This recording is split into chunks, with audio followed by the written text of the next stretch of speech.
Welcome to the Resilient Schools podcast. Today, I am very honored to have LaVonna Roth on the program. LaVonna is an engaging and interactive keynote speaker, consultant, educator, and mom. She bridges her passion for how the brain learns with identifying how every individual shines with their mindset and social emotional well-being. She leads a small business where she and her team boost schools in embodying a human-focused culture, a culture where we put those doing the work at the heart of the impact desired. How? By supporting schools in harnessing the S.H.I.N.E framework, increasing psychological safety, and building a foundation based on the brain sciences. S.H.I.N.E is the secret to a work environment where all want to be. LaVonna has 3 degrees, is the author of 8 books, and has worked with organizations in the United States, Canada, Europe, South America, and the Middle East. She is the creator and founder of the Ignite Your S.H.I.N.E framework, and also Prime to Shine, where she coaches educators on how to make an impact through educational consulting, part-time or full-time. Sounds like I need to have her on my other podcast, My Bonus Money, which we'll talk about that in a little while. S.H.I.N.E will leave you inspired, help you find your power through aha moments, ignite the fire within you to have confidence in who you are and what you do, because you are the difference maker. LaVonna, welcome to Resilient Schools. So happy to have you. Great to be here, Jethro. Thank you so much. Yeah. So what was most impactful in this conversation that we had today? There are a couple things that came to mind, but I think it summarized by really looking at how do we shift and change education. And that comes down to the status quo of listening, breaking the status quo and listening to people. So 2 of the main things that popped in my head is when we're really talking about culture, breaking through the hierarchy and valuing other people and truly allowing that to happen. And the second part is how you explicitly ask me the question of how do you do this? What would that look like in this situation? And it was great to give information that people can actually use. So I think it's extremely valuable. Yeah, I love it when we can give real concrete examples to what people may be going through and how to help them see a different way to approach it. And I think you gave really good advice on those things. And so I appreciate that. There are a lot of different ways that people can approach problems and dissect problems and manage them. And you, I think, shared a pretty clear-cut way for how people can manage that. And can you just share an example of you working with a school where you've been able to help people cut through the noise and like get down to what really matters? Because it's not very easy. It's not. As a matter of fact, I give you a really specific example. When COVID was happening and everything was just insanity and crazy, I have a school that I work with ongoing. And usually when I come in, they are so excited. They hug me. They're like, LaVonna, good to see you. And this particular day, this team walked in and they just said, hey, and sat down. And I was like, ooh, something is happening here. Yeah. Within 2 minutes of talking to them, I had to get the tissue box out because tears were flowing like crazy. They were beyond stress to the max. So I ditched what I was going to do. I think sometimes that's important for us to do. And I had them take a plate out and, well, I should say a paper. We talked about what's on your plate. And I gave them 3 minutes to list everything that they had to do just professionally. And at the end of the 3 minutes, they hadn't even stopped, and I am close to stopping to write. And at that point, I had them go in and code things differently based upon what is mandatory, what you think is mandatory versus what you enjoy doing. And that became a very clear cut visually for them, what it was that they think everything has to be done. Everything is important. And in all reality, we create, especially when we're stressed, we create this level of story in our head that it all has to be done. There's nothing I can give up. And so that's an example to me where sometimes you have to abandon and really step back and look at how am I viewing this and what is the reality of it, because that will help us move forward. Yeah, very good. We're going to get into situations kind of like that and a great conversation about human-focused culture here on the Resilient Schools podcast. So here we go. Thanks, LaVonna. Excited for this conversation. Thank you. All right, LaVonna, can you tell us about why a human-focused culture is so important? Absolutely. I have worked for multiple companies and been a part of different organizations. And during this process, Some of them I felt like I was valued and important, and others it didn't matter whether I was there or not, and it didn't even matter how I was treated. And so when I thought about how do we create a place where people actually want to be, and you look at the research and things that are thriving and the companies or schools that are where people do show up and attendance isn't a problem, turnover isn't a problem, it has a lot to do with the fact that you put the human at the center. And I was torn between human centered culture, human focused culture. But the more I thought about it, I just thought, it's not just about us being at the center, but being the focus. And so putting people first, and when we put people first, we find that a lot of things actually fall into place. And this originally, the idea started forming in my head and really coming to fruition when I was started doing a lot around the brain and how the brain learns, which is what we do, the foundation of everything we do now. But when we look at, how does the brain thrive the best in productivity and innovation and achievement and taking risks, it all has to do with knowing that we are valued and we feel safe. And human focused culture made a ton of sense. Yeah. So this podcast is Resilient Schools. We're talking about making schools resilient. How does that apply to schools specifically? Because we can talk about that and think that we know what we're doing and that it's working well, but how does that actually work in a human focused culture in a school, and how does that help us deal with things like trauma and violence and other problems that we have in schools? Yeah, so it starts really with everyone feeling valued. When we feel valued, like I think about that old adage that I don't care how much you know until I know how much you care. And there's so much depth and truth to that. And when we think about feeling valued and people feeling that people are listening to us, then we want to contribute. We want to be there. I think about psychological safety as a part of this. And with psychological safety, the very first level, according to Dr. Timothy Clark, is do you even feel included? So inclusion is the big piece of this. So if we're talking about a school trying to be resilient, like, do we even feel included? Because if we don't feel included, we automatically start to withdraw. So how do you have a culture when people are withdrawing? How do you stay resilient and thrive through things and get through trauma, violence, all those challenges, and whether they're lesser or more, how do we get through those? It has to do with the fact that we have to be able to look at where do we begin and where do we want to go. And when I think about feeling valued and feeling included, then that's where it starts. And the second level he has is learner. So let's think about it through the lens of an adult first. If I feel included, then I'm going to be attending to things. I'm going to be feeling more of a team. I'm going to be contributing more to a team, which is actually a different level of psychological safety. But I feel that team effort and I'm contributing to the culture in a valuable way. If I get to the second level now, which is learner, learner is, do I feel okay to ask questions? So do I feel okay to raise my hand and say, does anyone know where the copy paper is? Feel okay does anyone know why that policy is there, or what is the policy of it? Or to ask a question, I don't know what I'm doing. Can somebody please help me? All right, so when we think about that human focused culture and we're talking about how do you stay more resilient, you have to go through the different levels of psychological safety to be able to even ask the questions, to be able to contribute, to be able to challenge our thinking to get to the highest level. And we know that with resilience, that comes from having the willingness to make mistakes, learn from those mistakes, and then to say, okay, what did I learn? How do I change that going forward? But a lot of that has to do with, again, the psychological safety aspect.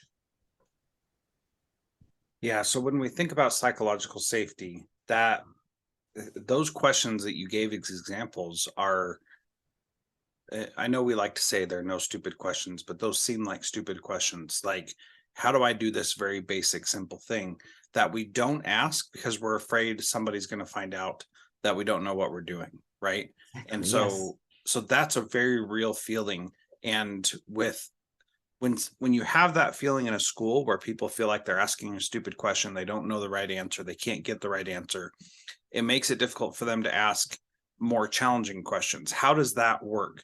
You'd think that if something's really important, we'd have more confidence asking that question, but it's actually the opposite, right? That if Yep. you're not comfortable asking the stupid questions, you're even less comfortable asking the more challenging questions.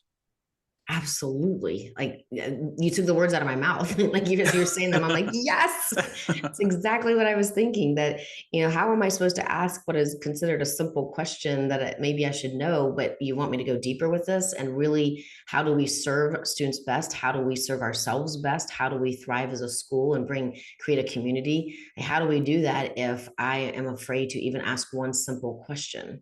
And so lack of that psychological safety either makes or breaks us. And I think if you're going to talk about resilience, then you're going to talk about those challenging times and getting through those challenging times and understanding that your story is not my story. My story is not your story. So we're opening up the door to have those conversations around, tell me more about what you are saying. Tell me more about what you went through. Would you be willing to share with me your thoughts in this process? And we do it with a true empathetic listening ear, right? We're really actually listening in. Like one of our core values here at Ignite Your Shine is heart for humanity. And then within that is do we have a heart for humanity, that we're not in this to push onto everybody else, but are we willing to listen and sit at the table to value what everyone else has to share?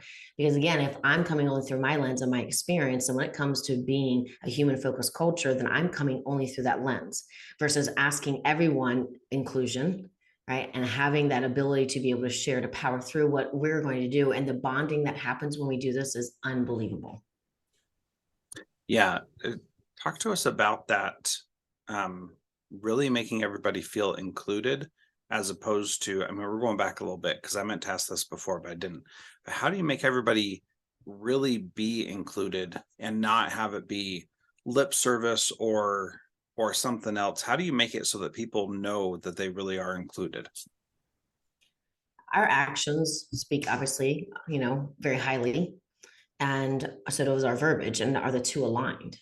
I think that's one of the biggest things that I notice when I'm working with schools is that we have these core values, or we have this mission and this is what we do. But then when you look deeper at the actions, they don't actually align. I think that's one thing. A second thing is we're very used to in society having a hierarchy. As a teacher, I listen to the assistant principal and the principal, and then we listen to the assistant superintendent, the superintendent, and there's all these tiers and hierarchy. And if you truly are going to listen to each other's voices and to have everyone included, then we have to watch those walls of hierarchy.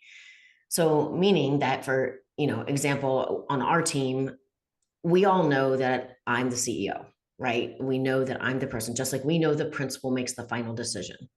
However, there should be voices, truly voices that are allowed to contribute.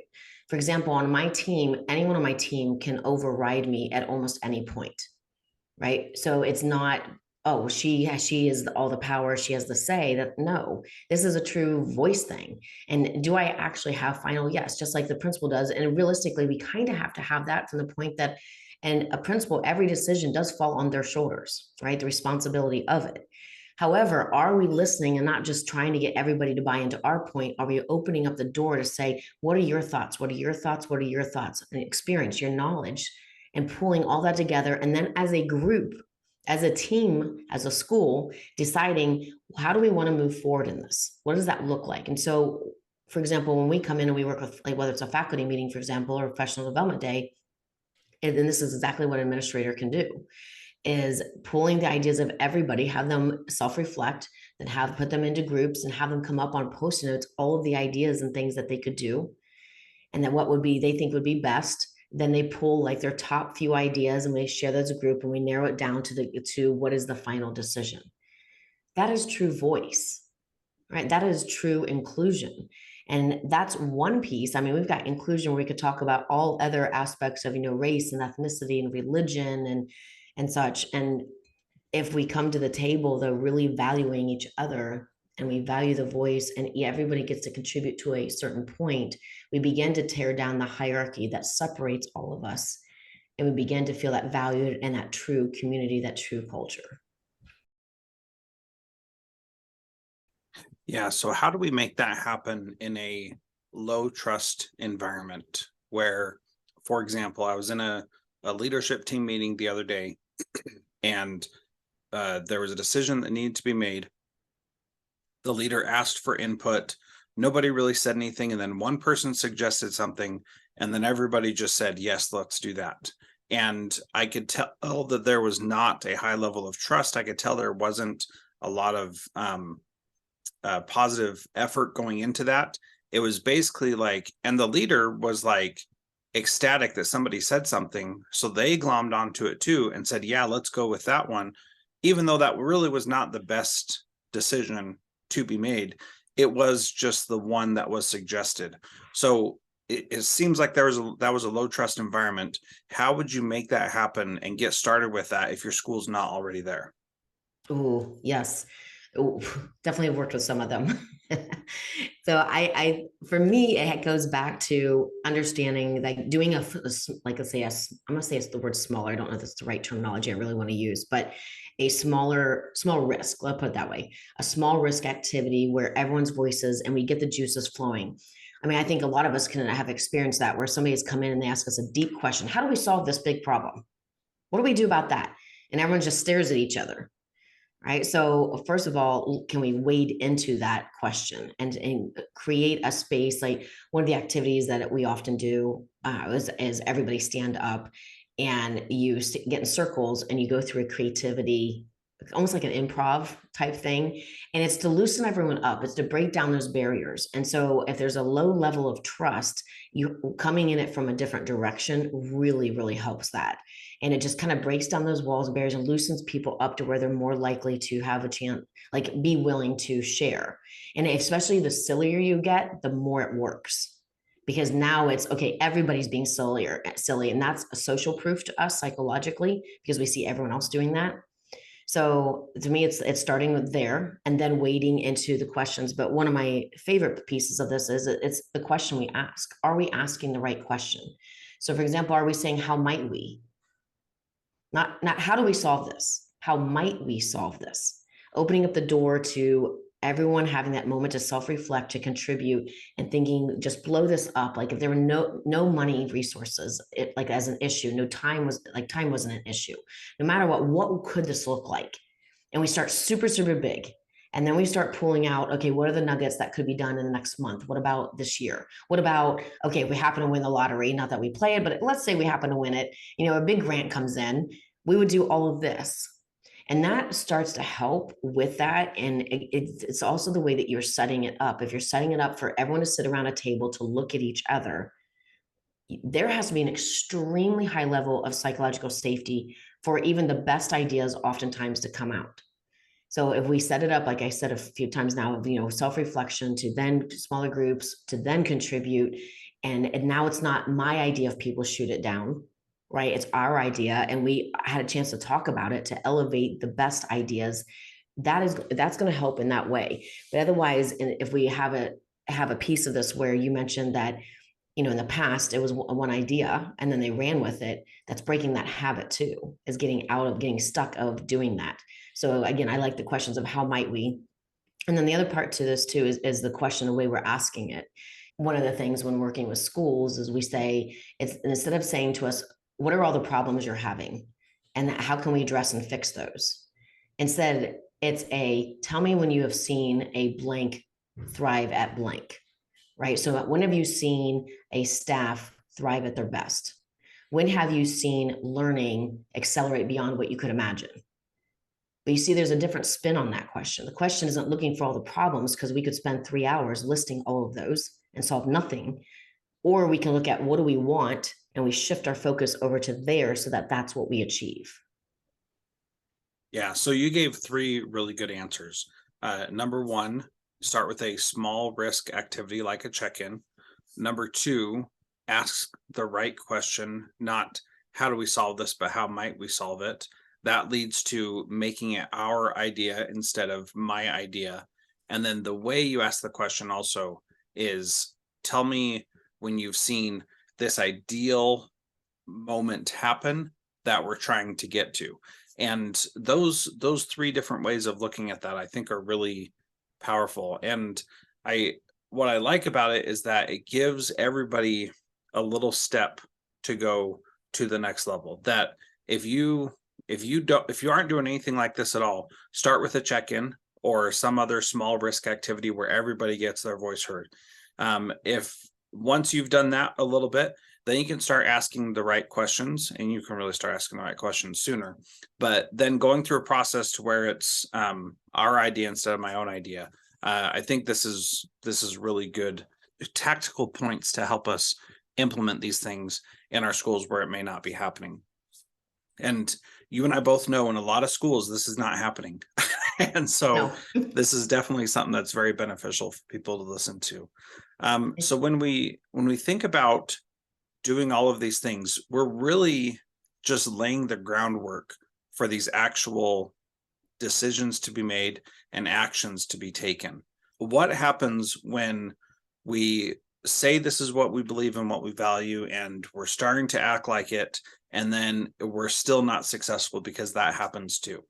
What do we do when we're having false starts or things aren't working out how we wanted to? The ideas, the plans we came up with aren't meeting the needs that we have. What do we do when things start falling apart? It gets to be December and everybody's stressed and frustrated and they just want to go on break. Exactly. I think this is where it's important. If it's a time before summer, time before school starting, time before breaks, it's best to have a meeting at that point prior to, because otherwise we all go on break, we're exhausted, we're still about what happened prior to that. And then we get back and we're not excited to come back. Versus prior to that break, have a conversation and ask again for the voices of how are things going? What is working? What is not working? What would we like to continue to elevate and amplify and do more of? And what would we like to minimize or reduce? And then how do we achieve that? Like what are those things? And when have we already been doing them? And again, of those, what do we want to keep? What do we want to shift or change? Or what do we want to throw out? And then how do we continue to build that? And I think it's essential. I'm glad you mentioned that, because I think it's essential to do that before the break so that people have a chance to feel differently, and over break to be thinking about what it is that we did talk about that we wanted to shift or change or amplify. And then that gets me excited to want to return and come back. And again, the voices were valued. So I had a chance to be heard. And whether that's, once a month of getting together, or whether it's once a quarter, getting together and saying, where are we? This is what we said we wanted to do. Our actions aligning with that, and then going from there. But it's got to be that process, that system in place. But I think it's important before that is to even have the guidelines of what does that look like? When are we meeting? How will we know? Or what do we want to set up to discuss to make sure we're on the right track? And then where's our proof? If we say that these are the three things we believe in, and these are the three things that we're going to take action on, did we, and how do we know? When did they happen? And then again, like I said, what's working, what's not working, et cetera. Yeah, I think that's really important. And even setting aside a time and saying in advance, this is when we're going to talk about how stressed and frustrated we are with everything that's happening. And this is going to be our release valve, that we know, we're going to have like a party before Christmas break or whatever, but we're also going to have this time a week before that to let off some steam and talk about what's not working and what people are frustrated about. And being able to say that in August, everybody's like, oh, that's funny. We're all so happy and positive and looking forward to the future that we're not going to be frustrated in December. But then December rolls around and everybody is frustrated because we're human beings. And this gives you an opportunity to say early on, here's a way to make things better and to make it work how we really think it should work. Yes. And how many times, Jethro, do we have meetings that really don't need to be meetings?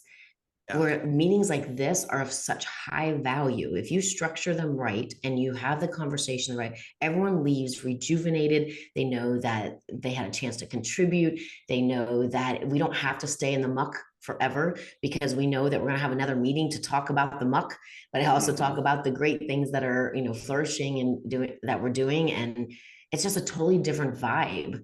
And it's a chance to say, like, okay, well, this is the way it is. It's always been this way. It's going to stay that way. Nobody wants to be there and be a part of that. So to know that you all have your focus as a human, and that, talking about students too and everyone involved, now we can actually say, giving those voices, we can start to shift and make those changes that need to be made that actually truly make a difference, and get it to be where people are like, yes, I want to come to work. Yes, I love to be here. Yes, I want to learn. Let's go.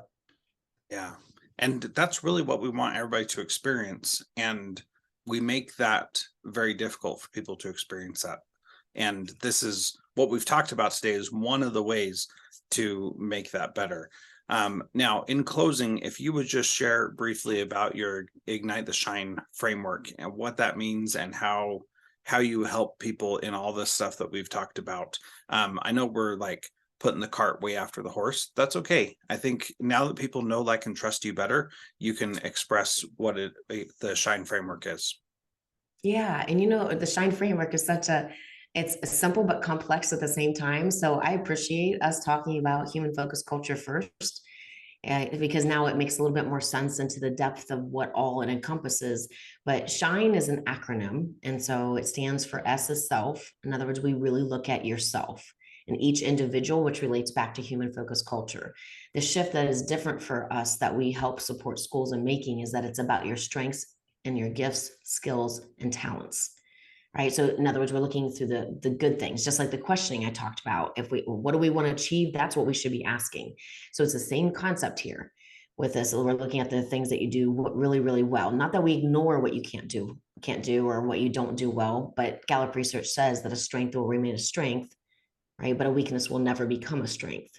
So we work on them, but it's a little bit different than an aspect of what if we came through the lens of strengths? What if we came together as a culture, as a school, using each of the strengths that we have, stop beating ourselves up over what we can't do and how our colleagues are better at something else than other things. And we came together in strengths instead. It's a very different approach, very different feel, and talk about feeling valued. Everybody does, because I know that I turn to somebody that has a strength that I don't have, and they're going to do the same thing to me. I mean, and it's okay that you're not great at everything. And it really helps with perfectionism as well. H and S.H.I.N.E is heart. What are your passions? What lights you up? What gives you energy? What drains you?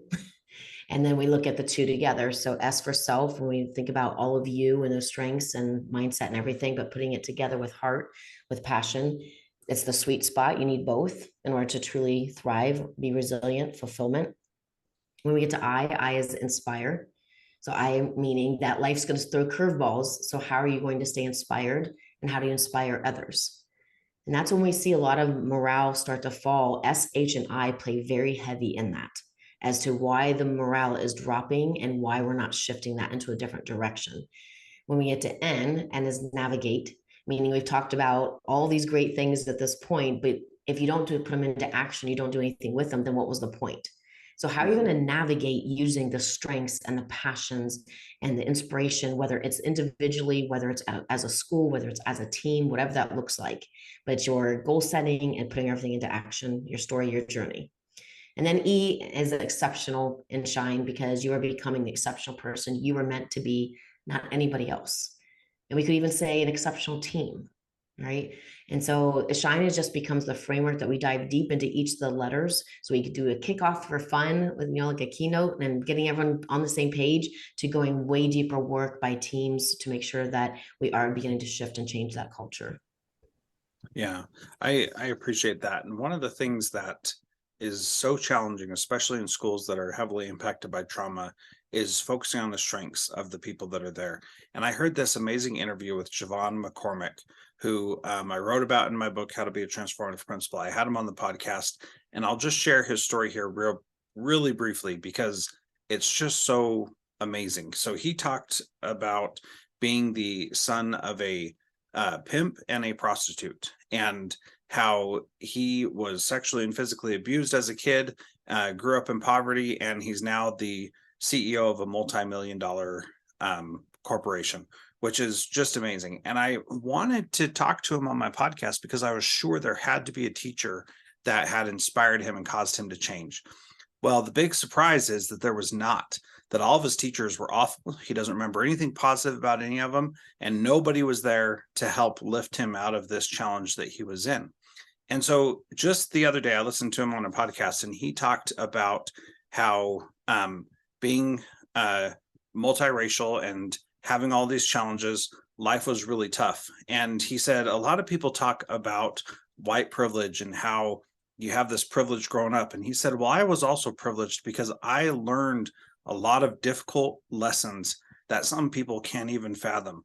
One of which is that I was under a constant amount of stress. And now stressful things that make everybody else go crazy, don't bother me at all, because I've already experienced things that are way more stressful. So this is nothing.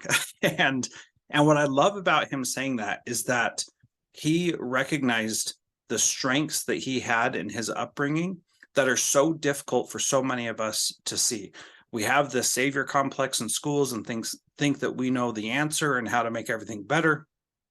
And the reality is, no matter where the kids that are in front of us are in their life, we can see those things as strengths or as weaknesses. And if we choose to see them as strengths, we can make a great impact on their whole rest of their life. What would you add to that conversation? Oh, my head is like going a million miles a minute because you get to the core of what I believe. Like I even looking back at my own life, and I've been through a lot, a lot of trauma. But I look at everything, and the keyword that I'm going to pull out that you said, Jethro, was the choice, right? So what do we choose to do with that trauma? What do we choose? How do we choose to view it? How do we decide to determine what lesson is going to come from that, or a benefit or a takeaway? So I love, I think that's a great example of resiliency right there. It also, with his story, it also, when I think about shine, originally I wasn't doing the word shine, I was doing smart, and I was going after an education, what we define as smart in education. And somebody had said to me, LaVonna, you're never going to change the definition of smart in education. Part of my personality was like, watch me. Right. And that's, I heard a challenge. Okay, accepted. But then also there's part of me that the self-doubt creeped in, just like we allow. And I thought, okay, so if it's not smart, what is it? But my point is, going back to when he said that he didn't have a good teacher, that's like saddens my heart. And I think of how many people unfortunately have said that, or have had a good teacher, but have they ever felt actually smart? And so when we think, again, going back to the strengths piece of that, it's not about being smart at everything. It's not about being the best at all of it. It's about taking who I am and how do I take who I am and what I'm good at doing and contribute that to make the team, the school, the individual, my family, the community better. And that's what it comes down to. Yeah, I really like that. So my last question is, if we could if we could focus on just one thing to make our schools more resilient, what would be that one thing that you would say we should focus on? My first reaction, but I feel like I need to follow it up with a second piece. My first one has to do with empathy. If we're not willing to listen to other people's experiences and what they've been through and to broaden our perspective, then how do we understand and get through trauma and violence and all the things that we all deal with at different levels at different time? Because what I would consider as trauma for me may not be considered trauma for somebody else. That is very Right. true. So it doesn't matter. It's still my perspective. It's still what I have been through.